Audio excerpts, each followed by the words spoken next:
Avenue उरे ही मतलब road पे पता नहीं मुझे किस जगह वहाँ रोड पे उनकी गाड़ी की कार पे गिरस लगी। मोटरसाइकिल पे मेरा भाई था, वे कार में थे, तो कार वाले का ज्यादा चोट लग रहा है या मतलब मोटरसाइकिल वाले का लग रहा है चोट। जिस टाइम भाई टक्कर हो गया वो तो आपको भी पता होगा।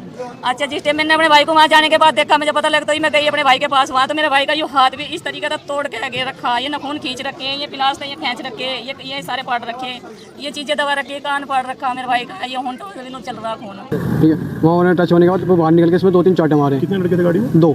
अच्छा, फिर इन्होंने मारे, हमने हाथ पैर जोड़े, इन्होंने छोड़ा नहीं हमें। इन्होंने बाइक की चाबी निकाल ली, बाइक की चाबी निकालने के बाद उन्होंने साइड में लगवा दी बाइक। वहाँ 2 पुलिस वाले खड़े थे, उन्होंने ध्यान नहीं दिया हमारे ऊपर। ध्यान देने के बाद फिर वो इसे कार में बिठा के ले गए, फिर हमसे कहते ऑफिस पर आ जाइयो। गाजियाबाद की ब्रेकिंग न्यूज है मोहम्मद जैद की, जिसकी हत्या कर दी गई। सिर्फ उसका कसूर क्या था कि वो मुसलमान था और हल्की सी यानी थोड़ी सी उसकी कार में टच हो गई थी बाइक सवार उतरते हैं, उसको 2-3 थप्पड़ मारते हैं। थप्पड़ मारने के बाद नाम पूछते हैं। जब वो मोहम्मद जैद नाम बताता है, उसको गाड़ी में डालते हैं। उसका साथ वाला बंदा जब पूछता है कहाँ इसको लेके जा रहे हो, तो बोलते हैं मेरे ऑफिस पे आना, इसको ले जाना। जब वो ऑफिस पे पहुंचता है तो मृत घोषित मिलता है उसको, लेकिन वो बच्चे समझ नहीं पाए, सोचते बेहोश है। दूसरे साथी से बोतल मंगाई दुकान से कि शायद बेहोश है, पानी डाल के उसको होश में लाते हैं, तो वो होश में नहीं आया। तो वो हॉस्पिटल लेके गए, तो हॉस्पिटल पहुंचने के बाद मृत घोषित कर दिया गया। ये देख भी सकते हैं, बस ब्लर करना पड़ेगा हमें क्योंकि ये अलाउ नहीं है, पॉलिसी के खिलाफ है।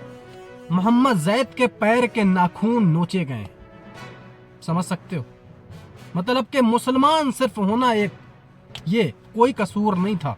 सिर्फ क्या कसूर था? मुसलमान। आप क्या समझते हैं कि इंसाफ मिलेगा मोहम्मद जैद को?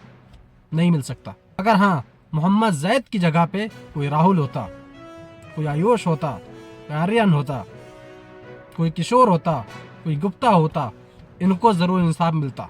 लेकिन हाँ, इंसाफ तभी मिलता जब मारने वाला मुसलमान होता। जैसे राहुल ने इसका कत्ल किया है, एक का नाम अभी सामने आया, बाकी फरार है, उनका नाम अभी सामने नहीं आया है। उनको मुआवजा भी मिलता, सरकारी नौकरी भी मिलती और बहुत कुछ मिलते, बड़े बड़े नेताओं के चक्कर लग रहे होते। लेकिन यहाँ पे ऐसा कुछ नहीं होगा, बेफिक्र रहिए आप। न बुलडोजर चलेगा, न इनकाउंटर होगा, समझे ना। अब आपको सुनाएंगे पहले तो उसकी बहन की बीती। जब आज तक का एंकर वहां पे पहुंचता है, उनकी बहन से मिलता है। 7 बहन का एक भाई था, वो पूरे घर का जिम्मेदार था। बड़े भाई की शादी हो चुकी थी, वो अलग रहता था। अब आप जो सुनेंगे और समझिएगा, उसकी बहन की बातों को समझने की कोशिश करना कि जवान लड़का यानी अभी नाबालिग था, 17 साल का, लेकिन घर पूरा चला रहा था। सुनिए। भाई रे, मेरा भाई गया, मेरी अम्मी थी नहीं ना, मेरे अब्बू जी थे यहाँ से। मेरा भाई कहा कि मैं हमारे घर लाइट नहीं आई थी, 2-3 दिन हो गए लाइट आओ, पानी नहीं था। उनको मैं भाभी सिंपल में ना कहूँ, मेरी भाभी से बोला। मेरी भाभी कह लगी चला जाइए सन्नी के टेबल, उनको ठीक है आ जाऊँगा भाभी। इन्होंने रास्ते में ही सिंपल तो गया भी नहीं, उरे ही मतलब रोड पे पता नहीं मुझे किस जगह वहाँ रोड पे उनकी गाड़ी की कार पे गिरस लगी। मोटरसाइकिल पे मेरा भाई था, वे कार में थे, तो कार वाले का ज्यादा चोट लग रहा है या मतलब मोटरसाइकिल वाले का लग रहा है चोट। जिस टाइम भाई टक्कर हो गया वो तो आपको भी पता होगा।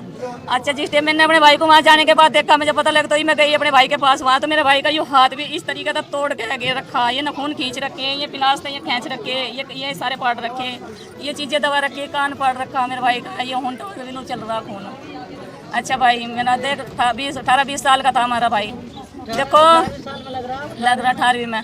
अच्छा भाई, हमें ये चाहिए, जैसे उन्होंने इतनी सी खरोंच पे इतनी सी लगी होगी, उन्होंने 700 रुपये भी ले लिया तब भी उनका भरत पूरा नहीं, उन्होंने पीट भी लिया तब भी भरत पूरा नहीं हुआ। तो हमारे गाड़ी भी छीन ली तब भी हम कुछ नहीं कह रहे थे, मगर अब उन्होंने जान ली ना, तो हमें भी जान के बदले जान चाहिए। हम 7 बार है, 7 तो मारेंगे, हम किसी को लाने के ही नहीं बीच में, हम 7 तो उनका दम काट देंगे, तो हमें सबर आ जाएगा, हमें इंसाफ मिल जाएगा। या फिर क्या नाम योगी करे हमारे सामने इस काम को, जिस तरह भाई बलडोजर फेरे उनके घरों पे और उन्हें क्या नाम लेकर भाई हम उनका भी ऐसे खून करे जैसा हमारे का करा उन्होंने। बस पुलिस से कोई बात हुई, प्रशासन ने कोई कार्रवाई की? हमारी किसी से कोई मेरी तो बात नहीं हुई, कार्रवाई इन्होंने बड़ों ने कर रखी, पर मेरी बात नहीं हुई। मैं कुछ नहीं कर रहे ना, तो मैं हमारी मट्टी भी ली अब तक ना, वहाँ कुछ कार्रवाई हो रही ना यहाँ कुछ कार्रवाई हो रही। बस आवे मीडिया जा, बाकी और कुछ नहीं हो रहा सुबह से हमारे साथ। कल से यही काम हो रहा हमारे घर पे। आपको सबसे पहले कब खबर मिली थी कि ये घटना हुई है? वो जो 2 बच्चे और साथ में थे, उन्होंने क्या बताया था? उनसे आप मालूम कर लियो, यही बताया था कि जो मैंने आपको बताई बात, यही बच्चे ने बताई। वहीं जा रहे बच्चे से सवाल कर लो तुम। परिवार में जैद कितना जिम्मेदार था, कितना चीजें संभालता था? हाँ, उम्र तो उसकी कम थी मगर काम तो सारा वही संभाला था। मेरे अब्बू तो बेचारे बुढ़े हो रहे हैं, मेरे अब्बू के बस की रहा कुछ। माँ हमारी। अब आपको उस लड़के का हम बयान सुनाएंगे जो मोहम्मद जैद के साथ में बाइक में मौजूद था। दोनों नाबालिग हैं, तीसरे का नाम नहीं पता, लेकिन इस बच्चे की जुबानी पहले सुनिए, इसके बाद पुलिस का बयान आपको सुनाएंगे। ये अपने घर से आ रहे थे नहाने के लिए, कार में बस टच हो गई थी कार। कहाँ पे? इधर क्या नाम है इसका? हाँ ठीक है, वहाँ उन्होंने टच होने के बाद वो बाहर निकल के इसमें 2-3 चाटे मारे। कितने लड़के थे गाड़ी में? 2। अच्छा, फिर इन्होंने मारे, हमने हाथ पैर जोड़े, इन्होंने छोड़ा नहीं हमें। इन्होंने बाइक की चाबी निकाल ली, बाइक की चाबी निकालने वाले उन्होंने साइड में लगवा दी बाइक। वहाँ 2 पुलिस वाले खड़े थे, इन्होंने ध्यान नहीं दिया हमारे ऊपर। ध्यान देने के बाद फिर वो इसे कार में बिठा के ले गए। फिर हमसे कहते ऑफिस पर आ जाइयो। हम जैसे ऑफिस पर आए वो भाई सोफे के पास गिरा हुआ मिला हमें। अच्छा, फिर हमने अंदर कितने लोग थे गाड़ी में? 2 वो और थे, वही वाले जो कार में थे 2। हाँ वही 2 थे। फिर हमने कि भाई इसके साथ क्या कर दिया, वो उन्होंने बेहोश हो गया, पानी ले गया। मैं बराबर दुकान वाले से पानी लेने गया। इन्होंने पूछा क्या हो गया, मैंने ऐसे कह दिया बेहोश हो गया लमडा। मैं पानी लेने गया, फिर इन्होंने हमें भी धमकी दे दी कि इसे ले जा के तुझे भी मार देंगे। फिर इसे उठवाने के लिए इन्होंने भी मदद करी हमारी। जब बाइक पे ले जाने के बाद फिर वो कहने लगे इधर मत जा, रोड की साइड जा कि इधर पुलिस वाले मिलेंगे। तो ये बात पे हम ले गए हॉस्पिटल, 3 हॉस्पिटल में ले गए। ड्राइवर से नीचे उतर गए। अच्छा, फिर वहाँ पर क्या बताया? उन्होंने कहा जीटी भी ले जाओ। फिर एक के पास वो करा, वो भी कहा जीटी भी ले जाओ। इसके जब तुम लेकर गए थे क्या स्थिति थी उस समय? कुछ लेकर गए थे क्या? आँख पलटी हुई थी वो। साफ चल रहा था उसको? नहीं कुछ भी नहीं। इस जगह में वो पीछे कर ले गए, ट्रेन में बिठा के। फिर जीटी भी ले गए, जीटी में कह दी इसकी दिल की धड़कन, नस और आँख सब पलट गई, खत्म। अगर इंसाफ दिलाना आप चाहते हैं तो कमेंट्स बॉक्स में जस्टिस फॉर मोहम्मद जैद लिख सकते हैं आप। हमने लिखा हुआ है, आप देख के कॉपी करके पेस्ट कर सकते हैं या देख के लिख सकते हैं, अगर इंसाफ दिलाना चाहते हैं आप। अब सुन गाजियाबाद पुलिस की जुबानी।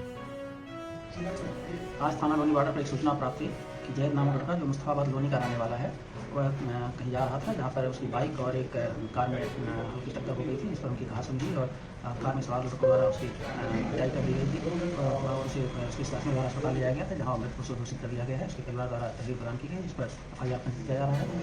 जो अभियुक्त है उनके खिलाफ उनको गिरफ्तारी के लिए टीम गठित कर दी गई है। अन्य वैधानिक कार्रवाई प्रस्तुत है। अच्छा, आपको एक बात और बता दें, हम गले में भी निशान है, अगर आप गौर करेंगे, थोड़ा सा जूम कर देते हैं तो शायद आपको समझ में आ जाए। जी देख सकते हैं आप निशान, तो कहीं ना कहीं इसको जो है आप जब गौर करेंगे उसके गले पर तो देख सकते हैं या फिर किसी चीज़ को लपेट के दबाया गया है, खींचा गया है, या फिर हाथ से गला दबाया गया है। ये तो पोस्टमार्टम रिपोर्ट में सामने आ जाएगा कि मसला क्या था, लेकिन उनके घर का बहुत बुरा हाल है। अगर आप इंसाफ दिलाना चाहते हैं, वीडियो को शेयर कर देना, एक लाइक कर देना, प्यारा सा कमेंट्स करके जस्टिस फॉर मोहम्मद जैद लिख देना। Thank you so much.